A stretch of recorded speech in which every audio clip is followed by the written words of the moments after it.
नमस्कार दर्शक बंधु आपण मानक आउ गोटे नुआ भिडियो रे स्वागत जनाऊँगी। तो दर्शक बंधु आपण माने थंबनेल देखि जानि पारथुबे जे प्रधानमंत्री आवास योजना रे किछिटा परिवर्तन हेइछि। आउ एथर आवास योजना रे आपण मानक केते टंका मिलिबो, 1,20,000 मिलिबो ना 1,80,000 मिलिबो, ए नै आपण माने बहुत चिंतित रे अछंती। तो दर्शक बंधु आपण माने एही भिडियो माध्यम रे संपूर्ण डाउट क्लियर हेइ जिवे। तबे चलंतु जानिबा केउ हिताधिकारी को 1,20,000 मिलिबो आउ केउ हिताधिकारी 1,80,000 मिलिबो। जानिबा पूर्व जो माने एही चैनल को सब्सक्राइब करना सब्सक्राइब कर दिंतु आउ पाखे थिबा बेल आइकन को दबाई दिंतु। देखंतु सबुठु बड़ कथा 12टी कारण लगी आपण माने प्रधानमंत्री आवास घर पाई परिबे नाही। एठी आपण माने भाबुथिबे 12टी कारण कोन रहिछि, संपूर्ण तथ्य आपण माने एही वीडियो माध्यम रे पाई परिबे। सेति पई वीडियोटी स्किप न करी शेष पर्यंत देखंतु। आपण माने शेष पर्यंत देखिले संपूर्ण भाबरे बुझी परिबे। सर्वप्रथमे मु आपण मानको जणाया पई चाहूछि जे प्रधानमंत्री आवास योजना रे घर करिया पई आपण मानको केते टंका मिलिबो। देखंतु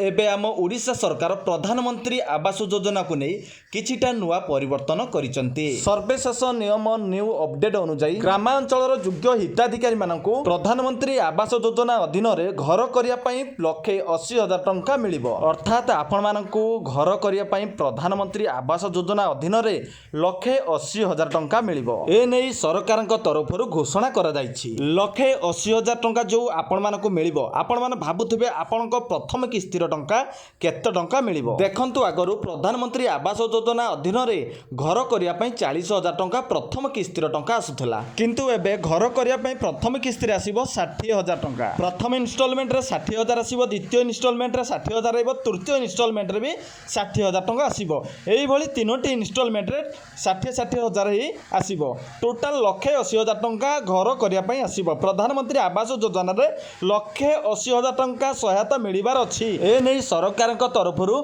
किछि सूचना आसीछि। आपनकर वर्क ऑर्डर आसिले आपन केते टंका आसिला जणैबे, आउ आपण माने को डिस्ट्रिक्ट रु कहउचंती जणैबे। रहउची नमस्ते, जय जगन्नाथ।